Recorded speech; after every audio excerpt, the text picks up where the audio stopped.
The mindset of a Division One wrestler, baby. Let's get after it. First thing I want to start with actually is I'm not saying that everybody's like this. Okay, there's certainly people at the highest level who are freak shows, who have had an absolute gift of athleticism unparalleled to almost anybody else. I look at it as hitting the genetic lottery almost, right? And certainly they've still worked hard to a degree. There's no doubt about that. But maybe their mindset isn't necessarily exactly like mine. Because when I look at myself, I see myself as somebody who was given a pretty dang good genetic start, but nothing crazy, right? I had to put in a ton of effort and a ton of time and have developed this insane mentality to get to where I currently am. And I believe that the greats, no matter how athletic, have to have the mentality that I'm about to go over today. The first thing I'll start with is something that not a lot of people probably want to hear, and it's the word obsession.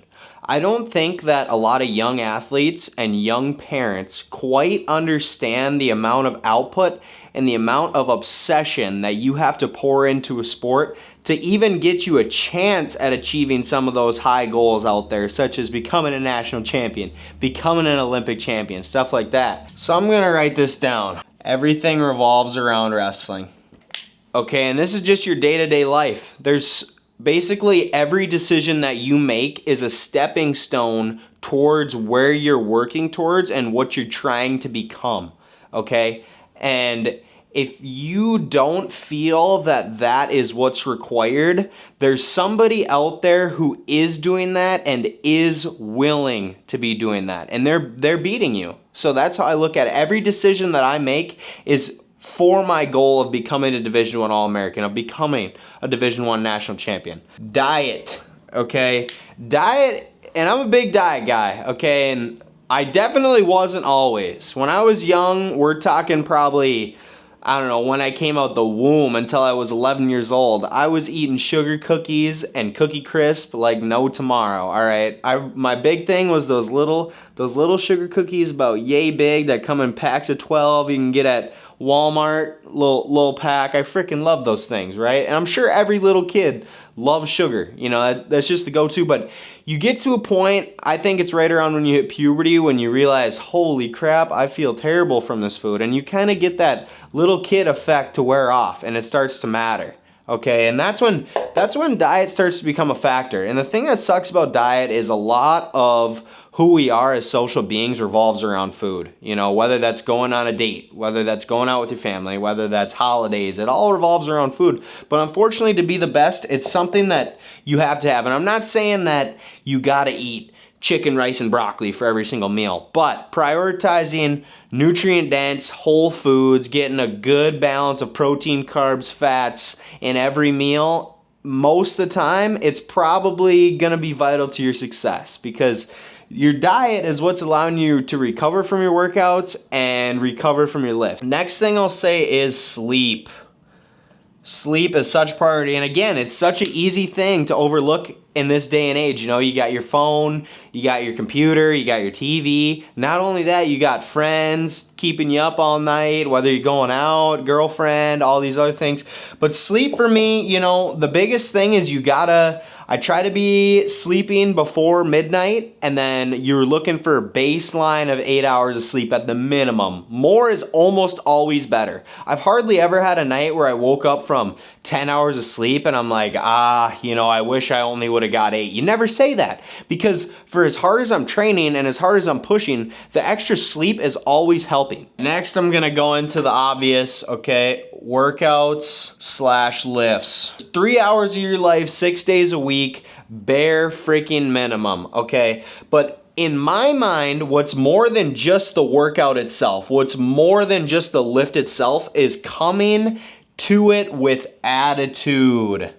All right, I'm gonna write this, attitude, mentality. And attitude not only in your workouts and your lifts, and mentality not only in your workouts and your lifts, but in life in general, okay? If you're coming in with a good mentality that everything is under my control, that I'm gonna have a great day today, that I've done the right things, that I'm excited to be here, you're always gonna have a better outlook and a better production on the time that you're spending, okay? So like these 3 hours that you spend each day, these are a base, and you can see people go up or down basically solely based on attitude and mentality. They have to be there to make the workouts, to make the lifts productive. And not only that, the rest of your life, whether you're watching a movie, whether you're reading a book, whether you're hanging out with your friends, it's all, if you have the right attitude and mentality, you're just training yourself to, when things get hard, I got it. Preparation. There's so much more than just going out there and shaking a guy's hand, okay? It's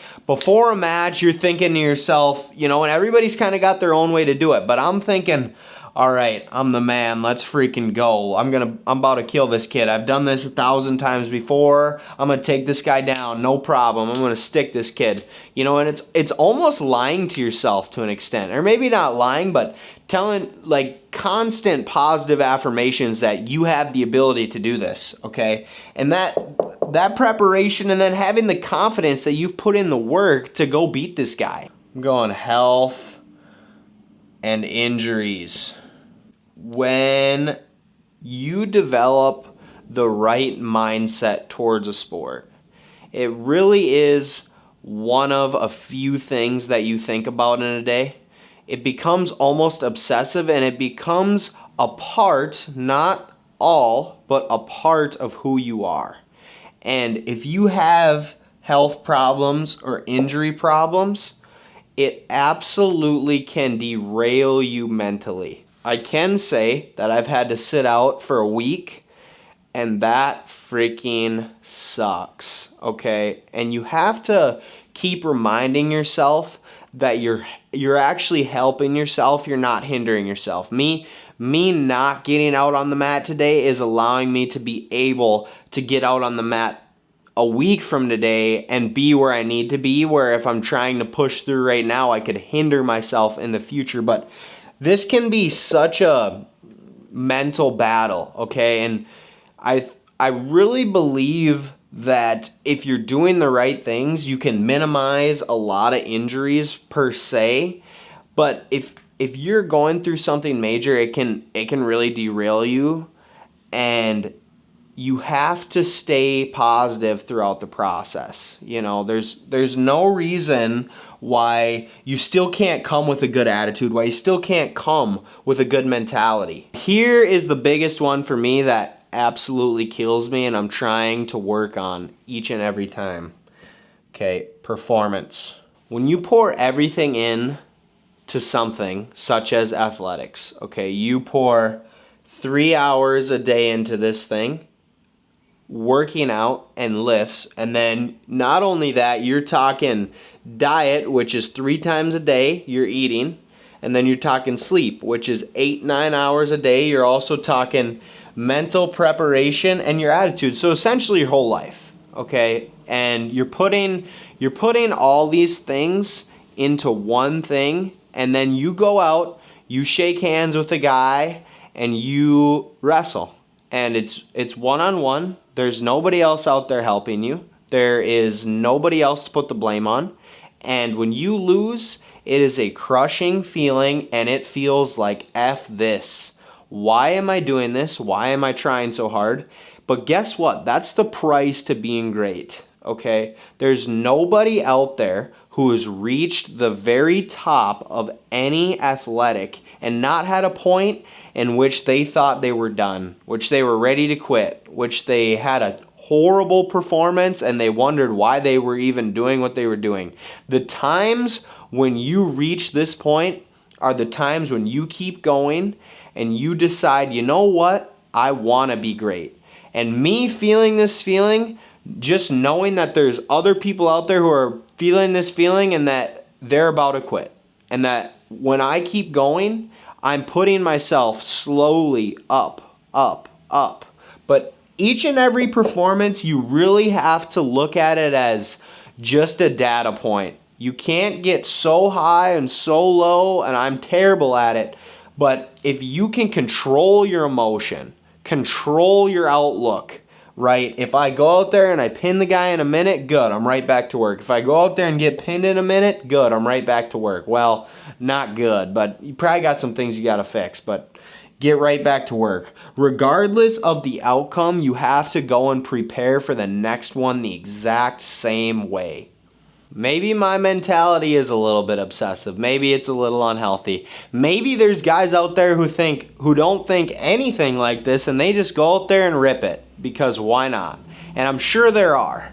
But I really strongly believe that the best athletes in the world have something that looks somewhat similar to this. And this is the map that is necessary to not only compete at the highest level, but to be successful at the highest level. And you're not guaranteed, okay? You're not guaranteed to have a great performance. You're not guaranteed to reach your goals. You're not guaranteed to get everything the sport has to offer in terms of achievement.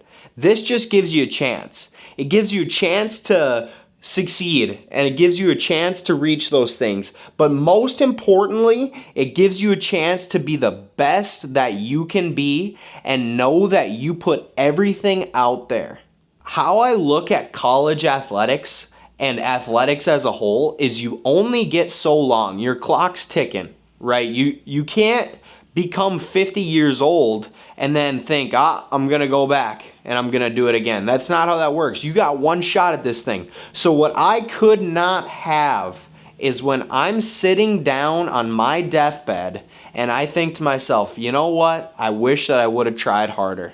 I wish that I would have given more to wrestling. Because guess what? You got your whole life to not wrestle. You got your whole life to go do whatever else. This only is here for so long. And if you're going to go be on the Olympic team, on the world team, maybe you can wrestle through your 30s, but maybe not. It's like nothing is ever guaranteed. So why would I not put absolutely everything to the task that is right in front of me, okay? The people who come out here and they half-ass it and they don't give everything that they have, they always know in the back of their head that they didn't quite do everything that they could. That would eat at me inside and that would absolutely destroy me. Do not be that person. Give yourself a chance. You don't even know what you're capable of. Without giving yourself all the right things going into a match, going into a competition, you don't even know what you're capable of. If you give yourself the right things going into it, you might do something that you did not even think was possible, right? Based on maybe you're not that athletic. Maybe you're subpar in certain things. But if you do all the right things, you can make leaps and bounds on guys who should be better than you.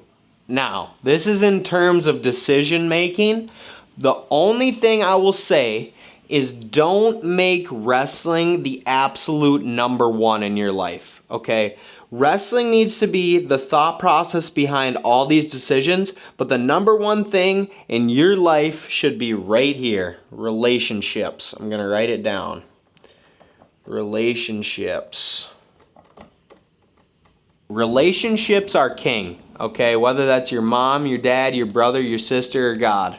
You have to have healthy relationships, and these need to be the number one priority. Okay, this is what's going to keep you mentally sane, but then wrestling is what all your decisions need to be based around. Okay, relationships are number one, wrestling is number two. When you figure that out, that's how you're really going to get the most out of yourself, and that's how you're going to be able to sleep well at night and be confident in yourself when you step out on that mat that I've done everything that I'm able to, that I'm confident that I am the absolute best version of myself, and if I can't beat you, then, well, I'm just not good enough. It's that simple, and that I can live with. I can live with I'm not that athletic, or I'm not athletic enough to beat you. I can live with that. But I can't live with, you know what? I didn't quite sleep like I should have, or you know what? I didn't quite get enough training in. I can't live with that. But I will say one thing. Make sure your relationships are in check, because when times get hard and when you're wondering why you're doing what you're doing, this is what you're going to fall back on.